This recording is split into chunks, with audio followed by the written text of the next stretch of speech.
یہ کہانی ہے 9 سالہ پاکستانی نژاد آسٹریلوی بچی ہانیہ احمد کی، جو اپنے والدین کے ساتھ آسٹریلیا سے پاکستان آئی۔ اس کے والد عدیل احمد پیشے کے اعتبار سے سول انجینئر ہیں اور ان کی اہلیہ ڈاکٹر ہیں۔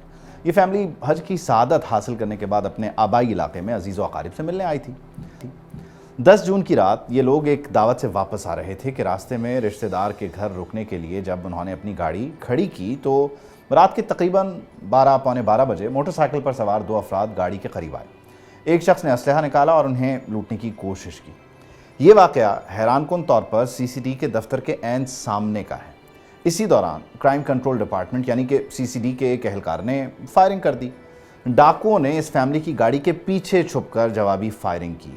عدیل احمد نے اس دوران گھبرا کر اپنی گاڑی بھگا دی اور پولیس نے یہ سمجھا، اس اہلکار نے یہ سمجھا کہ ڈاکو گاڑی میں فرار ہو رہے ہیں، اور یہاں ان سے شناخت کی غلطی ہوئی اور گولیاں ڈاکوؤں کے بجائے خاندان پر برس گئیں، جس سے 9 سالہ ہانیہ موقع پر جان کی بازی ہار گئی، جبکہ اس کے والد اور بھائی زخمی ہو گئے۔ یوں ایک لمحے میں خوشیوں سے بھرا یہ خاندان ماتم کدا بن گیا۔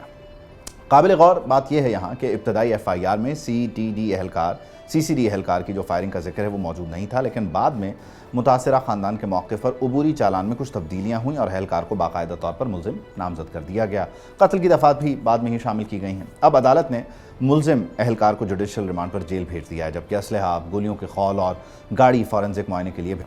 اس واقعے کے بعد ایک بار پھر سی سی ڈی کی جو کارکردگی ہے وہ سوالات کی گردش میں ہے، اس کی گونج سنائی دے رہی ہے۔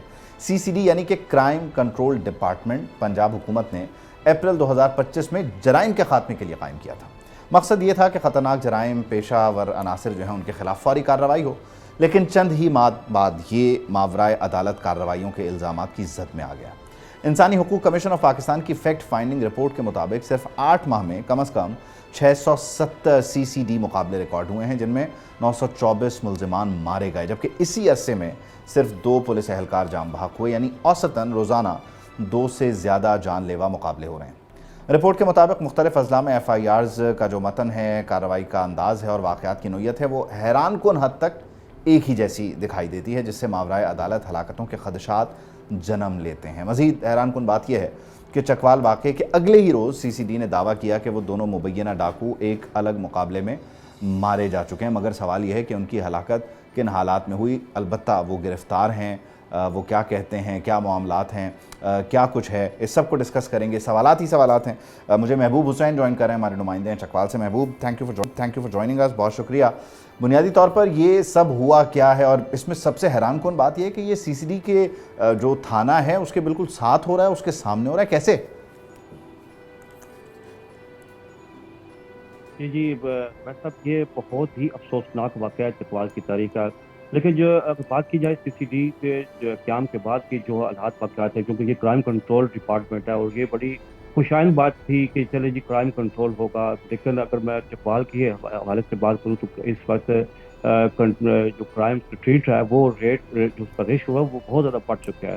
اگر میں پچھلے 5-6 ماہ کی اگر میں صورتحال بتاؤں تو اس کی صورتحال یہ ہے کہ مسلسل 2-3 4-5 ہر روز جو ہے نا وہ درجنوں آپ کہہ سکتے ہیں کہ یہ رپورٹ ہو رہے ہیں اسٹرائک ہوئی ہیں۔ آپ اس سے اندازہ لگا کہ یہ کرائم کنٹرول ڈپارٹمنٹ اس میں مکمل طور پر فیل ہو سکا۔ ابھی آپ کے سوال میں بات کر پاؤں، یہ جو واقعہ ہوا تھا یہ چونکہ اس وقت ایک خاندان جو اپنی ایک بڑی اہم فرائض حج کی ادائیگی کے بعد آیا تھا واپس پاکستان، چونکہ یہ آسٹریلیا نیشنلٹی ہولڈر ہے اور انہوں نے حج سے پہلے اپنی پوری فیملی کو یہاں اپنے جو ڈوڈیال ان کا چکوال کے ایک اہم اور تاریخی علاقہ ہے وہاں اپنے شہر میں اپنے چھوٹے بچوں کو ان کے پاس چھوڑا، اور یہ دونوں میاں بیوی حج کے سادہ حج کے چلے گئے تھے۔ اچھا۔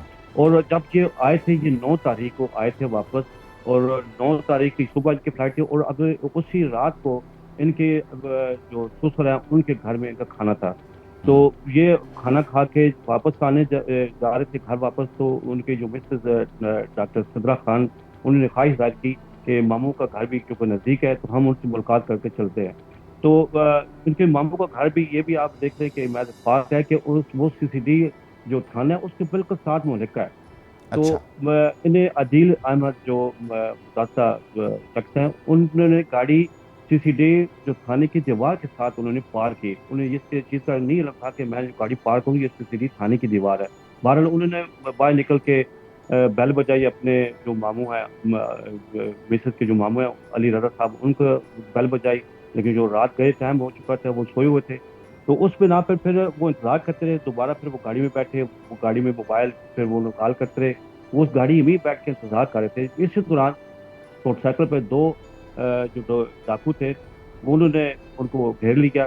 اور اس دوران جب وہ ان کو لوٹ مار کی، رپورٹ کے مطابق تقریباً 5 لاکھ سے زائد جو انہوں نے جو زیور تھا وہ خاتون کو انہوں نے دے دیا، یعنی کہ لوٹ لیا انہیں. انہوں نے کہا جی ہمارے پاس جو چیز ہے اب ہم پولیس سے لے لیں. اہلکار کی انٹری کیسے ہوئی اب یہاں پہ؟ یہاں جی ہاں، یہ اس جہاں دو چیزیں جو آ رہی ہیں. ایک تو یہ ہے کہ سی سی ڈی تھانے کے اوپر ایک جو سیکورٹی اہلکار ہے، اس نے جب یہ دیکھا کہ لوٹ مار ہو رہی ہے تو اس نے فائرنگ کی. ایک تو یہ چیز بات آئی ہے کہ رپورٹ ہوئی ہے کہ اس نے فائرنگ کی، جس سے ڈاکو نے بھی کراس فائرنگ کی. اس سے یہ ہوا کہ جو دوسرا جو اہلکار جس نے ڈائریکٹ گاڑی کے اوپر جو فائر کی تھی، یہ شجاع مغل نام اس کا، وہ کھانا کھا کے واپس تھانے کی طرف آ رہا تھا. تو اس نے بھی جب یہ دیکھا تو وہ فوراً اندر بھاگا. تو اس نے اپنی رائفل اٹھائی اور اس کو یہ نہیں پتا تھا کہ گاڑی لوٹنے والے متاثرین ہیں یا وہ ڈاکو ہے. یہاں اس موقع پہ کوئی کراس فائر ہوا تھا، یعنی اہلکار کی طرف ان ڈاکوؤں نے کوئی گولی چلائی تھی؟